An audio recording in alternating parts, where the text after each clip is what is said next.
Hello, welcome to the Thinkers 50 Radar 2022 series, brought to you in partnership with Deloitte.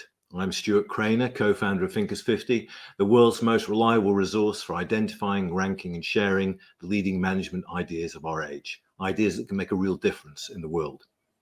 In this weekly series of 45-minute webinars, we want to showcase some of those ideas to bring you the most exciting new voices of management thinking. As always, please let us know where you are joining from today and send over your questions at any time during the session. Our guest today is Gorick Eng. Gorick is the author of The Unspoken Rules, Secrets to Starting Your Career Off Right, a book published by Harvard Business Review Press. It is a guide to help early career professionals, especially those from underrepresented backgrounds, navigate the school to work transition and ascend to positions of leadership. It's based on more than 500 interviews with professionals. Harvard Business School has given Gorick's book to every MBA student to give them an edge in the labor market. So a great support for it. Gorick is a career advisor at Harvard College, specializing in coaching first-generation low-income students. He's worked in management consulting at Boston Consulting Group, investment banking at Credit Suisse, and research with the Managing the Future of Work project at Harvard Business School. So our format today is Gorick is going to talk for a while, and then we'll be taking questions. So please send your questions over at any time during the session. Gorick, over to you. Thank you so much, Stuart. And thank you to the entire Thinkers 50 team and community for having me here today. It's really a privilege to be spending this time with you all. Today, I'm going to be sharing with you a topic that's near and dear to my heart, which is a topic I don't end up mentioning in the book, but that is really the broader framework under which this book sits, which is a framework that I call Level 7 leadership, and specifically Level 7 ownership. We'll talk about what that means in just a bit. Again, it's based on key takeaways and insights and research from my new book with Harvard Business Review, The Unspoken Rules, Secrets to Starting Your Career Off Right. I want to start off with a personal story, or really a personal flashback, a flashback that occurs to me, frankly, on a regular basis. And it's my performance evaluations when I first started out in my internships and my full-time jobs after school. The first one said this: Gorick needs to own his work. Now, this is a short enough sentence. The words themselves have few syllables, few letters. But this one word, own, never really quite stuck with me. Never really quite made sense. What did it mean to own my work? The second performance evaluation came along, and it said that Gorick should be a bigger voice in meetings. This was a surprise to me. What did it mean to have a bigger voice? Weren't meetings just occasions that you showed up at, took notes at, nodded and smiled at? Turned out that that was just the price of admission. There were other unspoken rules that I was not navigating in the most effective way possible. And the third was this. It said Gorick should make fewer data dumps that don't have a clear point. And I already jumped to the question marks here. What did it mean to have a clear point? And as I thought more and more about this, I started wondering, am I alone? How could it be that I, as someone who had worked hard in school, had gotten good jobs, and essentially knew how to follow instructions, was proactive, or at least thought of myself as proactive, not know how to navigate things that seemed so simple? And how could it be that this vocabulary that I just shared with you was not something that I was ever exposed to when I was in school?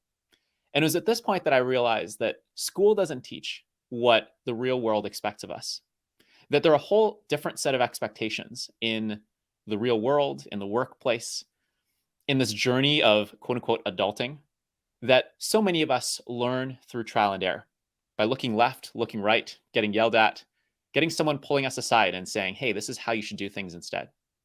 And it was this observation, or rather this question of, am I alone, that led to me interviewing over 500 professionals across geographies, industries, and job types to understand what they wish someone could have told them earlier about how to survive, but more importantly, thrive in their careers. And for those who are coming from underrepresented backgrounds and humble beginnings, how can they be the first to climb the ladder, to ascend to positions of leadership, and to provide the critical voice that we as a society so desperately need.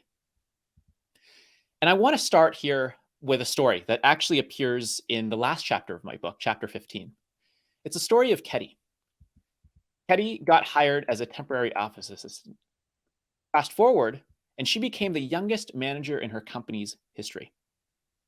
Now, when I looked at her story for the first time, I started wondering, how could it be? How could it be that she could go so seamlessly from here to here? And it turned out that even to her colleagues, it was a big black box. No one quite knew why. But from interviewing her, her managers, and seeing patterns across other people like Ketty, I started seeing a predictable set of steps that she had taken to get from a temporary office assistant, someone who was only on a 6-month contract, to someone who really became the next leadership bench of her company. So what did she do? Well, the first thing that she did was she did her job fully, accurately, and promptly. So in her situation, she worked at a staffing company, and her job was to process a lot of the paperwork that was generated as part of the hiring process. Now, as the proud son of a working class single mother who left school when she was 12 years old to work in a sewing machine factory, this was mind blowing to see that this was only the first step. Because in my mind, this was all that you needed. And it turned out that it was all that I thought one needed, because when I reflect on how my mom approached her work and how simple it was to demonstrate that she was able to do her job well, all people had to do was look at the quality of the garments that she'd sewn and how quickly she was sewing those garments. In fact, it was all about whether she could do her job fully, accurately, and promptly. But it turns out that in the white-collar cobwebs of professional work, this is only the start. That is, doing your job is only part of your job. What did Ketty do next? One day, when she was in the office, she overheard some of the higher-ups complaining. And as a staffing company, her staffing company was in charge of placing nurses into hospital jobs. And what these higher-ups were complaining about was how this company couldn't find enough nurses to place into these jobs. At which point, Ketty thought, well, duh, of course you're not finding enough people. You're not looking in the right places. You're relying on the telephone. You're relying on old school job postings on websites that many of my friends who are graduating from nursing school aren't even thinking about, that they don't even know about. Instead, my friends, I'm speaking on Ketty's behalf here, Ketty said, my friends are going on to social media and they're joining a lot of nursing groups. And it's actually in these nursing groups that they're finding these job opportunities and talking about who's who, which companies are worth working at. And it was at this point that Ketty did some outside research. She opened up her browser tab. She went on to all these different social media websites and joined some of these groups. And she started realizing that her company wasn't in these groups at all, whereas many of their competitors were. They were listening in, they were participating, they were posting jobs, they had influencers publicizing their opportunities. And she thought, wow, what a missed opportunity. And so she ended up going to her manager and said, hey, I just was thinking about this the other day. This may have been something that you all have already considered, but it just occurred to me that we're posting jobs in this way and looking for nurses in this manner, whereas many of our competitors are actually doing things in a very different way. Have we ever considered maybe having more of a presence on social media? And her manager said, whoa, actually, this isn't something we had considered at all. Why don't you take a stab at maybe listening in and letting us know what you find? So Ketty, in addition to doing her basic responsibilities, ended up listening in on some of these conversations, ended up sharing some of the insights. And fast forward, she ended up leading a successful campaign where she created a social media presence for her company, ended up attracting more likes than some of her competitors. And at the end of her 6 months contract, which was due to expire, her manager and actually her manager's manager came up to her and said, we hope you're not going anywhere because we want you to lead marketing, to lead social listening for our organization. And lo and behold, she became the youngest manager in her company's history. Now, success is not linear, of course. I'm oversimplifying here by portraying Keddy's trajectory as these predictable set of steps. But just like the stock market, where it can go up and down by the day, by the week, by the month, by the year, we are all going to have these ups and downs in our careers as well. But the question is, how can you position yourself onto this path?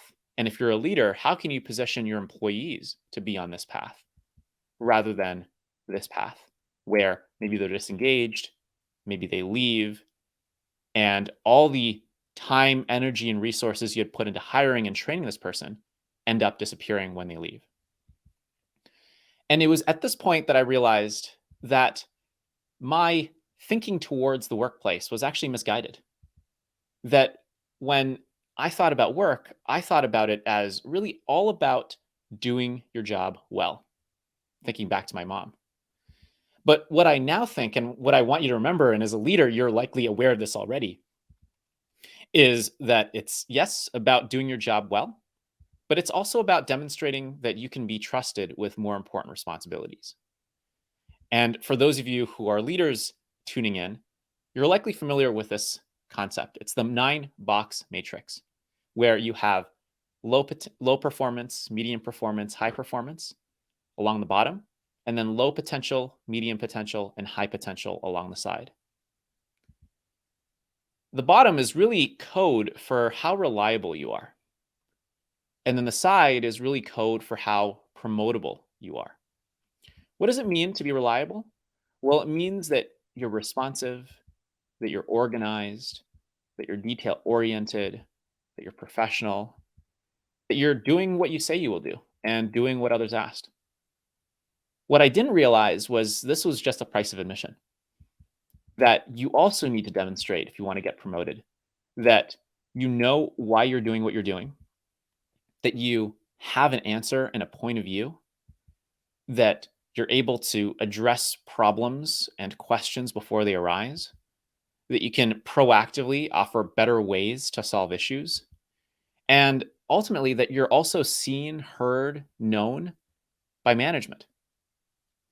And all of this, even though it had existed and it does exist inside of the coffers of human resources and talent management, that what it takes to show reliability and promotability is actually not well known at all.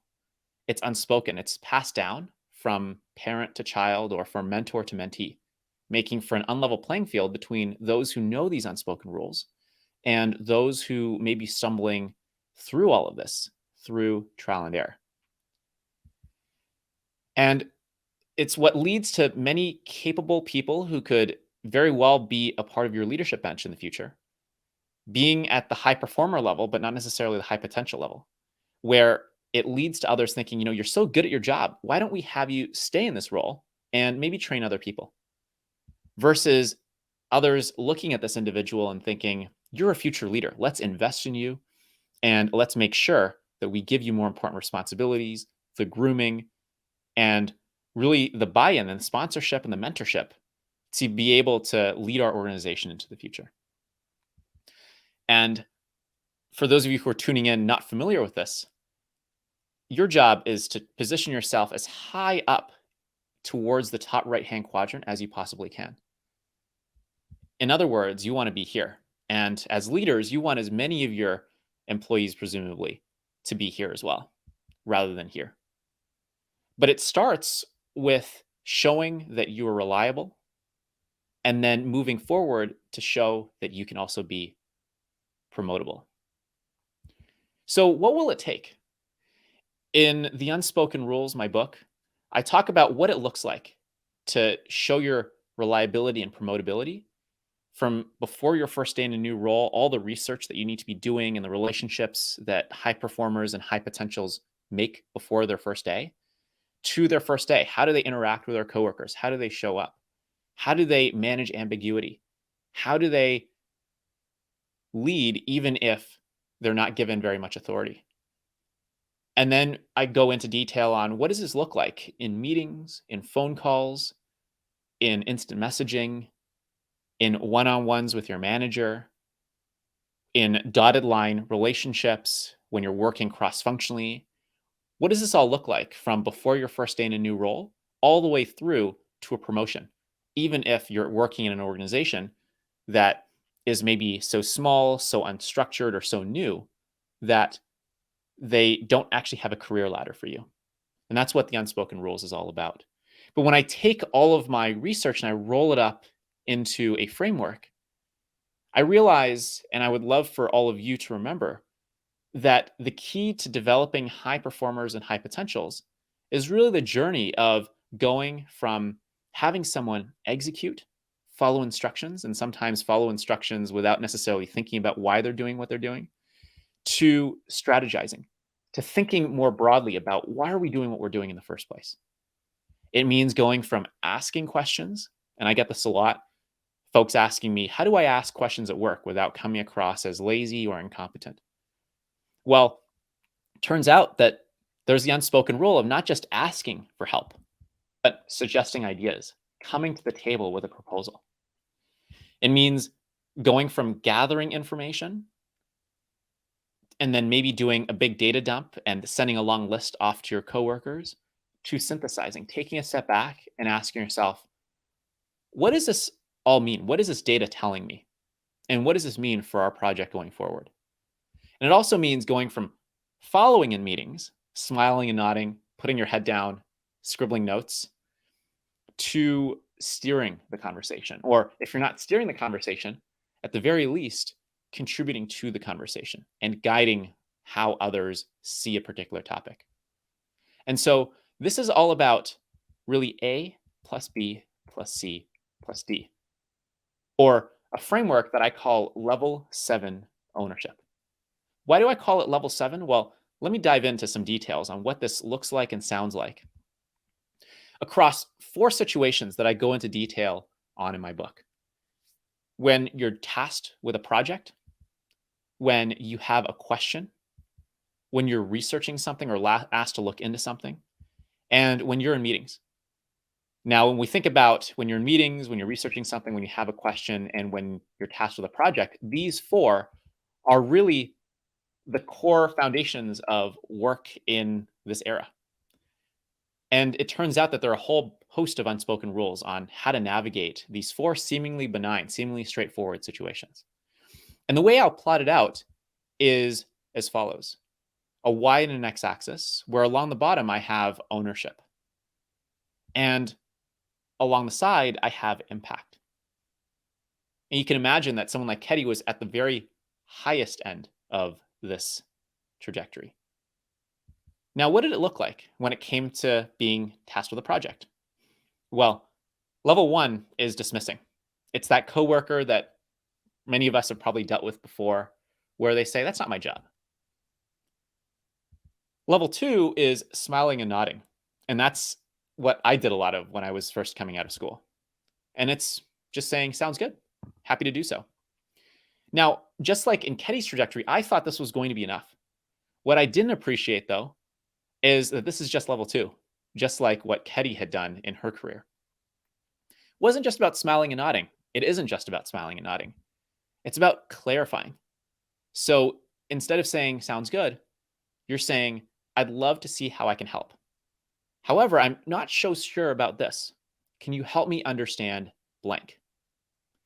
What you're doing in going from level 2 and level 3 is you're showing that you're not just taking things as they are, you're really thinking hard about what's being asked of you. Level 4 is to not just clarify, but to contemplate, to show that you have a good head on your shoulders. So you're saying all of the above, but then you're also saying, okay, sounds good, but what about this? You didn't ask about this, but is this also relevant for us to look into? Level 5 is to do all of the above, but not just ask the question, it's to suggest an idea. At this point, it's doing all of the above and then saying, that sounds great. Given what we're chatting about, would it be helpful if I also did this? Now we get to level 6, where you're not only just doing all the above, you're also doing all the above and then saying, that sounds great. I propose that we go ahead and do this next. How does that sound? And then level 7 is managing the process. So you're not just now having the conversation. You're doing all the above, And then you're saying, that sounds great. As a next step, it sounds like I might need to be introduced to this coworker. I don't think I'm in touch with them yet. I'm happy to send a cold email, or if you'd rather make an introduction, let me know if if you have some time to do so. Now, all of this means that you're going from just executing, just following instructions, as so many early career professionals do, to strategizing, to thinking hard about what's even being asked of me. And this requires asking the question of why. When I was interviewing a engineering manager, he told me that I might give you a task, but what I'm really trying to do is solve a problem. And those who are able to level up to level 7 here are those who are able to not just see this as a task, as an assignment, but as a problem to be addressed, as a goal to be achieved. And for those of you who are leaders, think about what level of ownership your employees are at and how you can help them level up from, let's say, a 3 to a 4, to a 4 to a 5. And if you're looking at this for yourself, here's your chance to think about where you are today and also where you could be. The way I think about this framework is it's kind of like language learning. If you're learning, for example, 4th grade Spanish, here's your chance to get to 5th grade. And if you're at 5th grade, here's your chance to get to 6th grade. There's no shame in starting at a certain level. We all start somewhere. The more important thing is knowing what next step to take. Now, this is just on when you're tasked with a project. Let's go into detail on when you have questions at work, because someone like Ketty also approaches this seemingly straightforward situation in a completely different way. The first is not clarifying. Silence. And this was something that I was victim to, or I had a habit of when I was first entering the workforce, because I thought that, like assignments in school, my manager or my professor or my teacher will have already thought about things. And the instructions that I need to follow are going to be listed out in detail and clearly and exhaustively at the top of the assignment. So if something didn't make sense, that was my fault. Level 2 is to ask questions. And for those of you who are leaders, you're probably realizing that those who ask questions are probably already much farther ahead than those who don't ask questions. Those who ask, for example, I noticed this, or I'm struggling with this. What do I do next? But just like everything we've talked about so far, it turns out that just asking questions is level 2. Level 3 is to not just ask an open-ended question of what do I do next, but it's offering options. It's saying, I noticed this, or I'm struggling with this. Would it make sense for me to do this or this? Level 4 is taking that to the next level of not just offering options, but selecting one of them and offering a point of view. So you're doing all of the above and you're saying, I was thinking of option A over B for these reasons. Am I thinking about this the right way? Level 5 is now sharing a default, where not only are you selecting one, you're making it the status quo so that all your manager has to do is respond with a yes or a no or a yay or a nay. So you're doing all the above and you're saying, given all these options, I propose option A because of these reasons. Let me know if you feel differently, which is a different way of interacting with your manager. Instead of laying out all the options as a buffet, you're saying, I propose we do this. Let me know if you feel differently. Now, once someone on your team has built enough trust with you, or you yourself has built enough trust with your supervisor, you're able to rise to level 6 and level 7, where sometimes, and you'll see this with high performers and high potentials at work all the time, they're not just sharing a default, they're sharing a deadline. They're saying, I'd love to do this. Let me know if you feel differently. I'm going to go ahead and send this email by this time.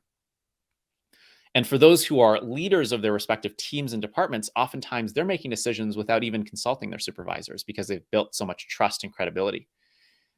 At this point, they're just sharing material updates. They're saying, I want to let you know I went ahead and did this for these reasons. Let me know if you have any questions or if you'd like to discuss further. And in all of this, you're going from asking questions to suggesting ideas. You're showing that you can think for yourself, you can think on behalf of your manager, and you can think about the broader purpose of what's being accomplished. And this was something that I really struggled with, and so many early career professionals struggled with as well, which is asking the question of, what would I do in the situation if my teacher weren't around, if my professor weren't around, if my manager weren't around? And chances are they have the answer. It's just that school has a tendency of having us switch off our brains and assume that all of these big questions and all of the ambiguity has already been solved for us. C, when you're researching something. And this could be as simple as saying, hey, we're looking at buying new laptops for the office or new office chairs for the team. Can you look into this? Doesn't necessarily have to be in-depth research, doesn't have to be academic research. It can be very benign. And here, the first level is just giving up and saying, I don't have this. I couldn't find it. Level 2 is doing what you were told, funny enough, and saying, here it is. You asked for a list of conference facilities for upcoming event. Here's the list. Level 3 is giving what people asked for, yes, but also giving what people didn't ask for, but that might be relevant. So saying, here's the list of conference venues. I also found a list of shuttles that can take attendees from the airport to the hotel. And I'm noticing that this one might be the better option. Level 4 is sharing why all of this is even important in the first place. And saying, I went ahead and found the list of venues. I went ahead and looked at the different shuttles that are available. I also went ahead and looked at what flights look like, depending on where our attendees may be flying in and traveling in from. And the reason for this is it's not just about the venue, it's also about making sure that our attendees find this to be an accessible location. Otherwise, we won't get the registrations that we want.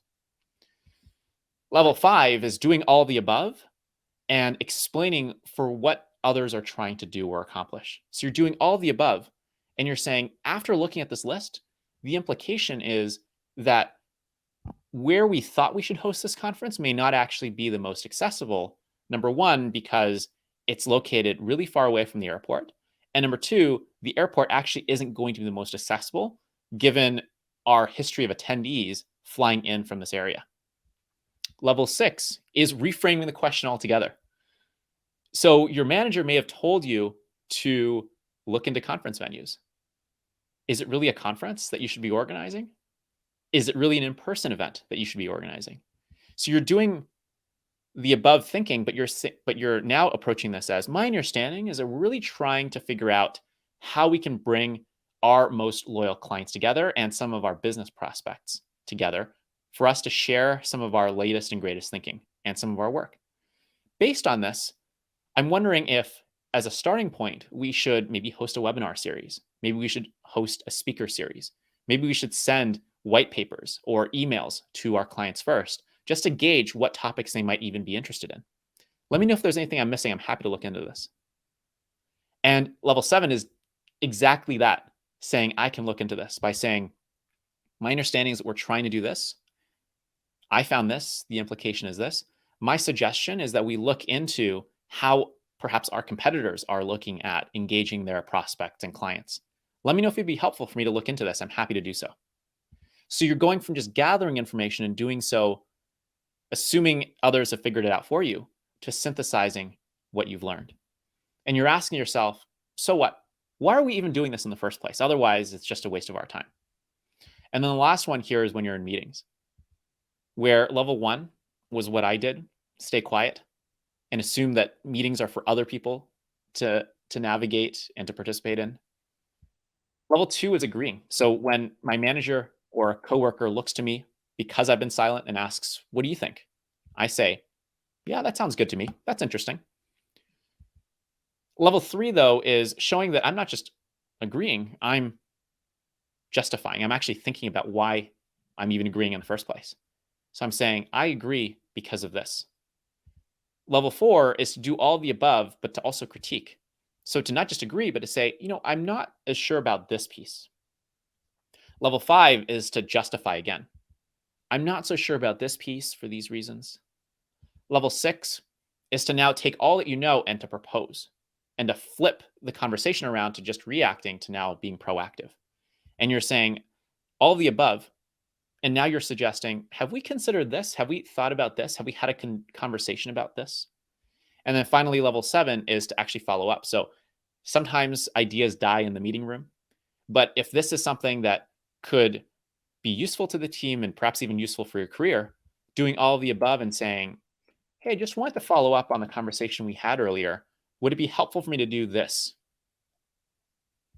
And this is all really a matter of going from following other people's conversations to steering the conversation and at the very least contributing to the conversation yourself. By asking yourself, and this is something that school doesn't train us very well for, is to ask, what is my point of view in this topic? I know what other people's point of view is, but what do I think in the situation? So again, it's all about going from executing to strategizing, from asking questions to suggesting ideas, from gathering information and doing a data dump to synthesizing insights, and from following in meetings to steering conversations. A plus B plus C plus D, all of which are the building blocks of what it takes to be a high performer that I detail in the Unspoken Rules. Now, if you're an individual managing their own career listening to this, you're probably thinking to yourself, oh my goodness, this is so overwhelming. There's so much to manage. And there are a lot of templates, there are a lot of fill in the blanks and frameworks and exercises in the Unspoken Rules.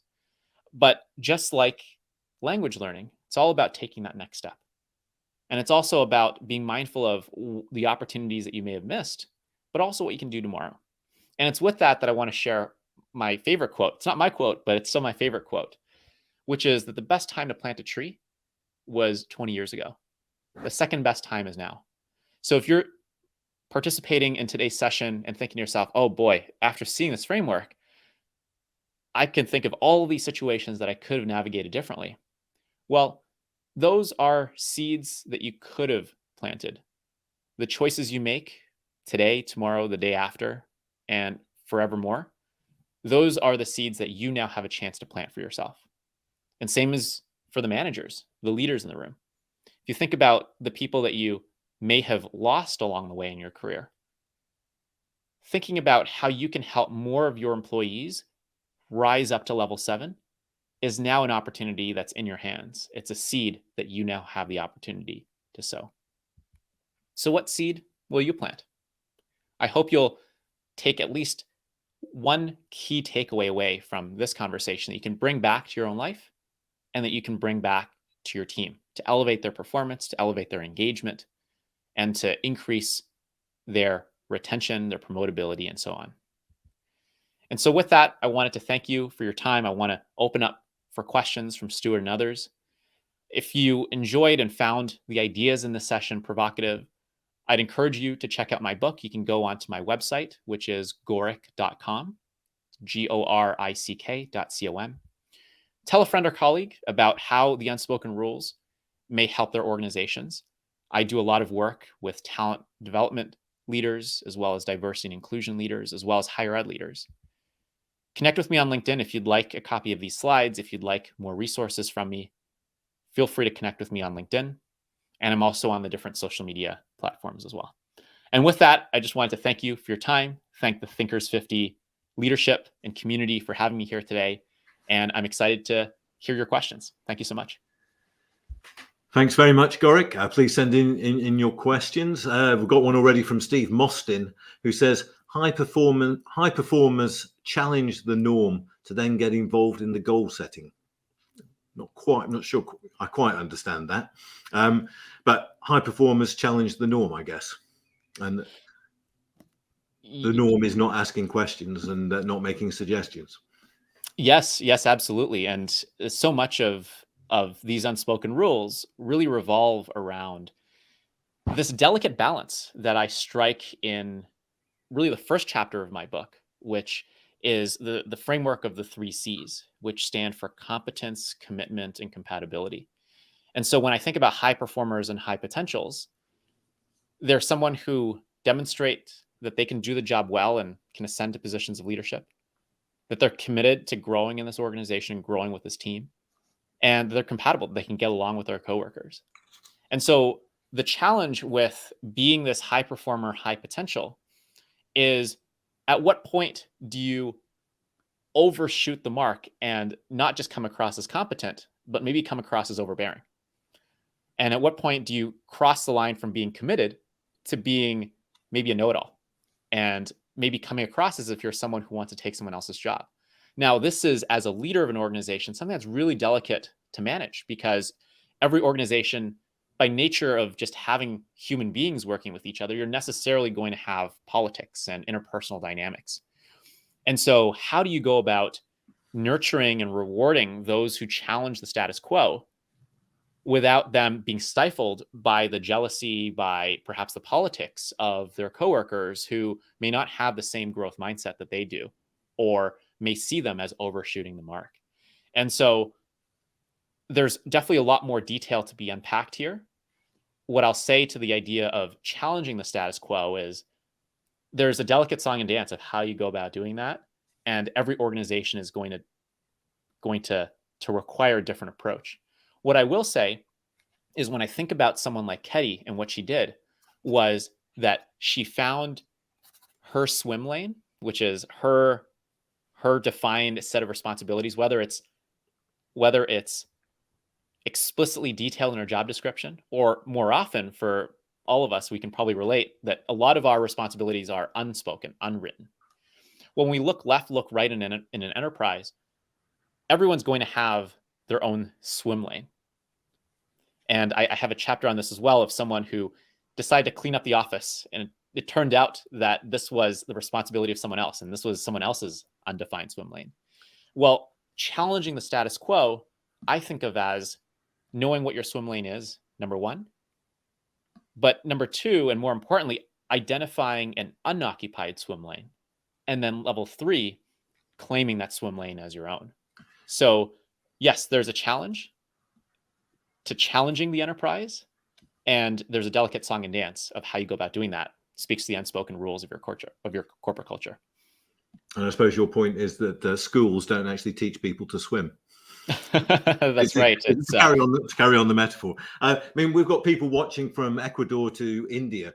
How universal are these things? Because I think you're suggesting there's quite a lot of cultural norms and cultural limitations and expectations which have to be very delicately handled, I think. Absolutely. And there are a lot of cultural nuances, not only across geographies, but across industries and job types, and also across the size and the stage of an organization, where in a well-established organization, you may have well-defined reporting lines. On the startup side, you might have a situation where everyone's in charge, but no one's in charge. When it comes to showing competence and commitment, in some cultures that may be more hierarchical, this requires very delicately responding to the guidance and the directives of the higher-ups, versus in other more flat, more less hierarchical cultures and organizations, there's going to be more of an opportunity to speak up. There's also going to be nuances even around time management and being responsive. I had talked about this earlier in my detailing of reliable. Well, some cultures are going to expect that if something is due at 5 p.m., that it's done at 4:30 or even earlier than that.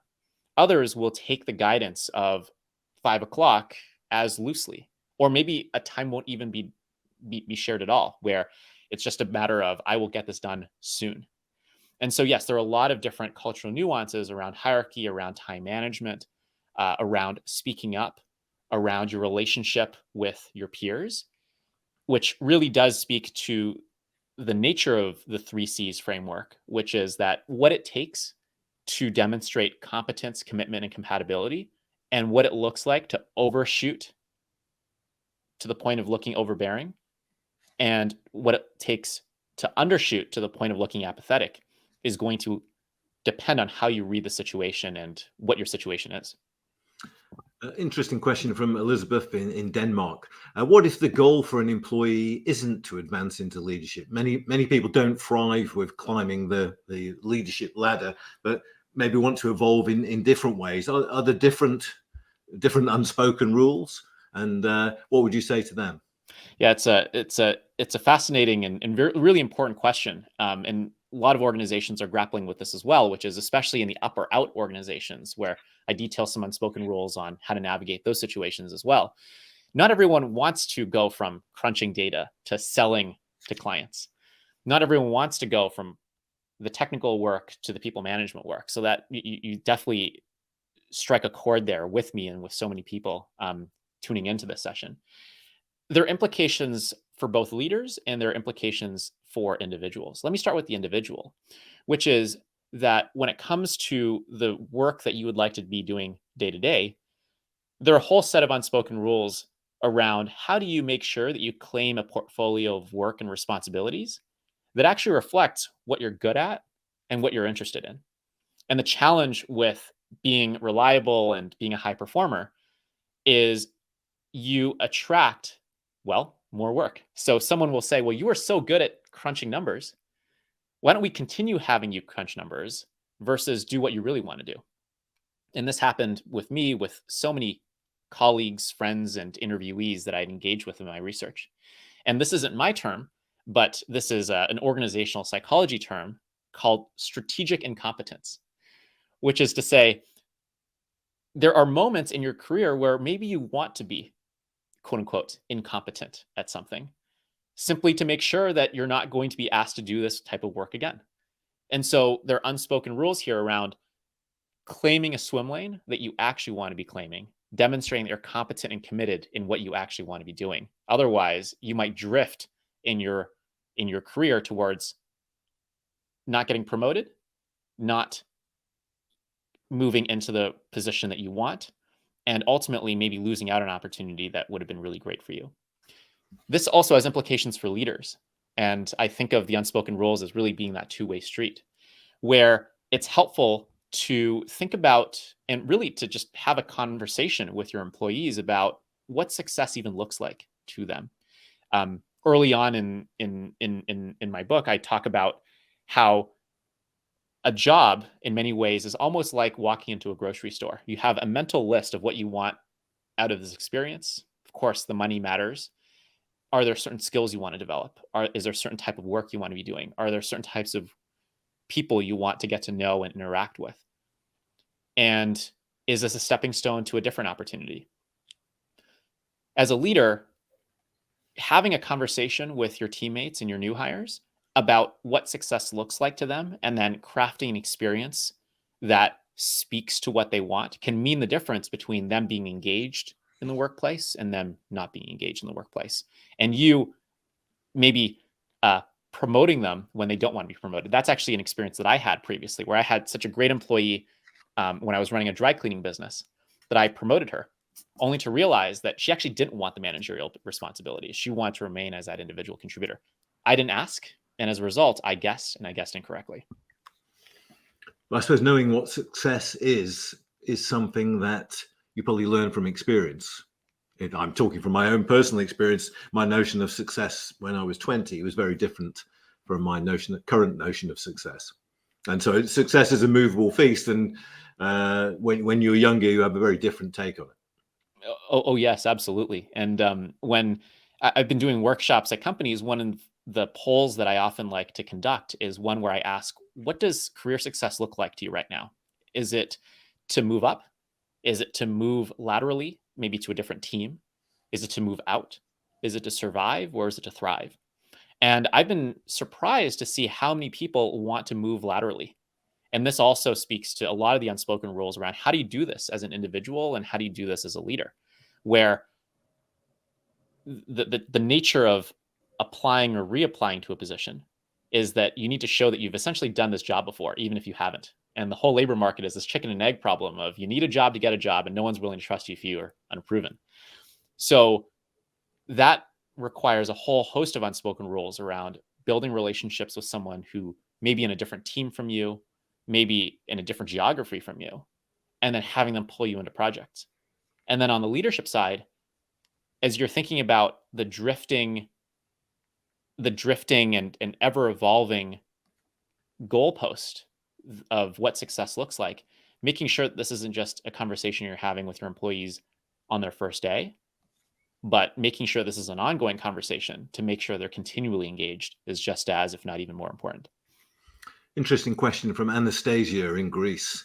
How do we stay true and authentic to our real self when we have the awareness that our different way of thinking and expressing ourselves is being viewed as incompatible to our current work environment? That must be a common inauthenticity, and authenticity is an interesting challenge for leaders as well as others in the organization, I think.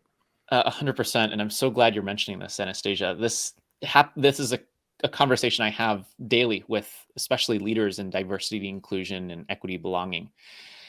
When it comes to this authenticity piece, I have a framework where I encourage folks, readers of my book, to think about what does it even mean for them to be who they are. And I imagine this as three concentric circles. So in the middle is what you hold sacred. And in my interviews, I realized that different people will hold different things sacred. So some people, for example, have a name that they will want to preserve and not have to truncate for the ease of their coworkers. Others will maybe have a certain hairstyle or a certain look and dress that they would like to preserve in the workplace. And changing that really hits at something that they hold sacred. One ring out of that is what people are willing to negotiate. And I've also interviewed professionals who will say, I'm really not all that excited about the fact that I have to do the socializing and the happy hours and things like that. But in this particular circumstance, this is just a price that I'm willing to pay to get to where I want to be. This is what they consider negotiable. And then there are other aspects of them that they will be indifferent about. So they'll just willingly give it away.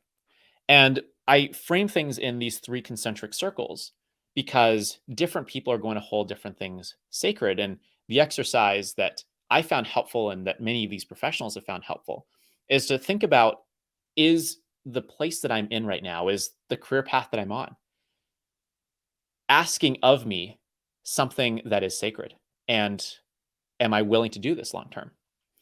In an ideal world, you will find yourself and navigate your way to a team, to an organization, to a profession where the things that you hold sacred are also things that your coworkers, your clients, your teammates will also respect. And this speaks to nowadays when we're talking about the Great Resignation, people realizing that the things that they took as just a fact of life, that they had to be someone that they're not, that they had to interact in a way that's not authentic to them, that's actually not just a given.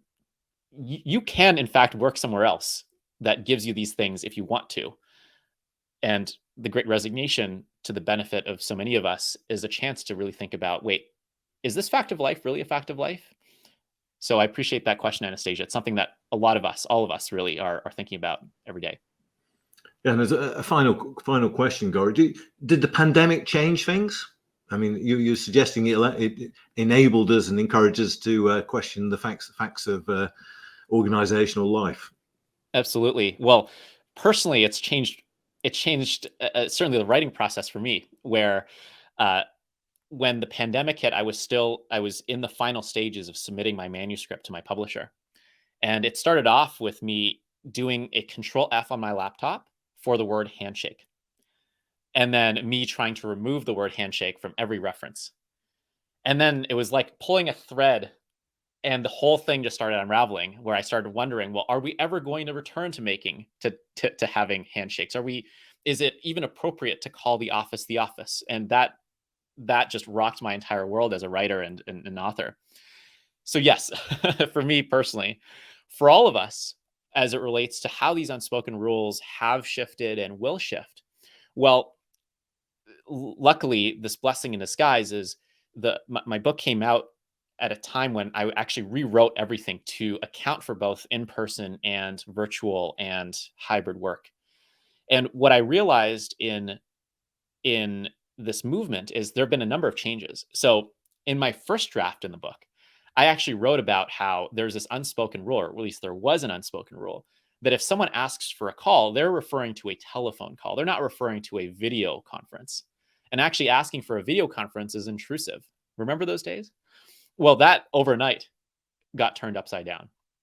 And the norms that we consider around synchronous communication have also changed, and I talk about that as well. Going forward, though, there is still something that we're all wrestling with, and it comes back to the 3Cs framework. And specifically, it's the C of commitment.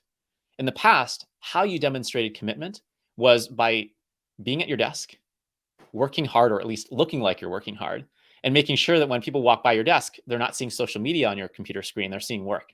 And you could demonstrate your commitment simply by showing up and being visible and being present. However, as folks are grappling with what does it even look like to show commitment in a virtual work environment, there is now, especially with organizations bringing their employees back to work, some employees that want to be at work physically, others who would rather work remotely. And we saw with some media coverage around, for example, Wall Street investment banks wanting to prove that they are more committed to their clients by willing to show up in person for client meetings. Well, what does that look like going forward? Are we going to have a situation in the future where those who show up are going to be perceived as more committed? Or are there going to be additional ways for people who maybe at the onset appear less committed can compensate by being more competent and being more productive while they're remote?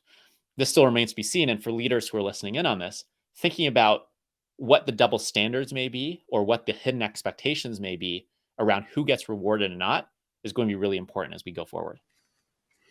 Gorick, thank you very much. We're out of time. I recommend Gorick's book, The Unspoken Rules, available throughout the world now. And if you want to get some great free resources, check out Gorick's website, gorick.com. Gorick, thank you very much for joining us. Really interesting area. I think you could talk all day about this because it's actually so personal, but yet so universal as well. So really appreciate your insights. Thank you very much. Next week at the same time, we're going to be joined by Antonio Aloisi.